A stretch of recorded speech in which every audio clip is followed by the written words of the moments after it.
ஒரு கேக்க சூப்பரா செஞ்ச பிறகு, இந்த அளவுக்கு நான் வந்து கில்ட்டியாவும், அதுக்கப்புறம் ரொம்ப சேடாவும் ஃபீல் பண்ணது இந்த கேக்ல தாங்க. ஏன்னா, இந்த கேக்க குடுத்த என்னுடைய கஸ்டமர் ரொம்ப ஸ்வீட்டான ஒரு கஸ்டமர். ரெகுலரா நம்ம கிட்ட தான் கேக் ஆர்டர் குடுக்குற ஒரு சிஸ்டர். இவங்க 1 மந்த் முன்னாடியே அவங்களுடைய பர்த்டேக்காக இந்த கேக் ஆர்டர் என்கிட்ட குடுத்திருந்தாங்க.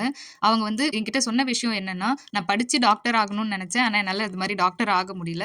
ஸோ கேக்லயாவது எனக்கு வந்து டாக்டர் தீம்ல கேக் பண்ணி குடுங்க" அப்படின்னு சொல்லி கேட்டிருந்தாங்க. லாஸ்ட் டைம் நான் பண்ண இந்த ஃபியூச்சர் டாக்டர் அந்த தீம் கேக்லயே வந்து நான் இந்த மாதிரி டிசைன வந்து ஃபாண்டன்ட் வச்சு ட்ரை பண்ணலாம் அப்படின்னு யோசிச்சுட்டு இருந்தேன். திரும்ப அதே மாதிரி ஒரு டாக்டர் தீம்ல கேக் வந்த உடனே, நம்ம கத்து வச்சிருக்க மொத்த வித்தையும் இதுல காட்டலாம் அப்படின்னு சொல்லி ரொம்ப ஹேப்பியா நான் பண்ண ஃபாண்டன்ட் வொர்க்லயே எனக்கு ரொம்ப பிடிச்சு பண்ண வொர்க்கா இந்த கேக்க வந்து நான் செஞ்சுட்டு இருந்தேன். ஃபாண்டன்ட்லயே ஸ்டெத்தஸ்கோப், கேப்சூல்ஸ், டேப்லெட்ஸ் அதுக்கப்புறம் பேண்டேட் எல்லாமே நான் வந்து சூப்பரா செஞ்சு வச்சிருந்தேன். இந்த கேக்க செஞ்சு ஃபுல்லா பார்க்கும்போது எனக்கே இந்த கேக் ரொம்ப பிடிச்சிருந்துச்சு.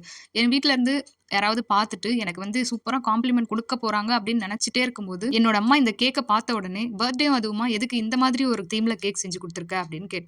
அவங்க பர்த்டே கேக் கட்டிங்க்கு போயிட்டு வந்த அவங்களுடைய ஃப்ரெண்டும் என்ன பார்த்துட்டு, "பர்த்டே அதுவுமா இந்த மாரி ஒரு கேக் எதுக்கு ஆர்டர் பண்ணாங்க?" அப்படின்ற மாரி கேட்டாங்க. பார்க்குற எல்லாரும் இதே மாரி சொல்றாங்களே, நம்ம கஸ்டமர் என்ன நெனச்சாங்க அப்படின்றதுக்காக, நான் அவங்களுக்கே கால் பண்ணி, "கேக் எப்படிக்கா இருந்துச்சு?" அப்படின்னு கேட்கும்போது, நான் பயந்துட்டு இருந்ததுக்கு அப்படியே ஆப்போசிட்டா ஒரு சூப்பரான ஒரு ஃபீட்பேக் குடுத்திருந்தாங்க. கேக் வந்து நான் எக்ஸ்பெக்ட் பண்ணத விட சூப்பரா இருந்துச்சு. டேஸ்ட் வைஸ், தீம் வைஸ் எனக்கு ரொம்ப புடிச்சிருந்துச்சு அப்படின்னு அவங்க சொல்லியிருந்தாங்க. அப்புறம் நான் நடந்த விஷயத்த சொல்லி ஃபீல் பண்ணும்போது, நம்ம பார்க்குற பார்வையில தான் எல்லாமே இருக்கு. இந்த கேக்க வந்து நான் பாசிட்டிவா தான் பார்க்குறேன். நீ எதுவும் பேடா ஃபீல் பண்ணாத அப்படின்னு சொல்லி அவங்க எனக்கு வந்து தைரியம் குடுத்தாங்க. அதுக்கப்புறம் தான் நான் கொஞ்சம் நார்மலாவே ஃபீல் பண்ணேன்.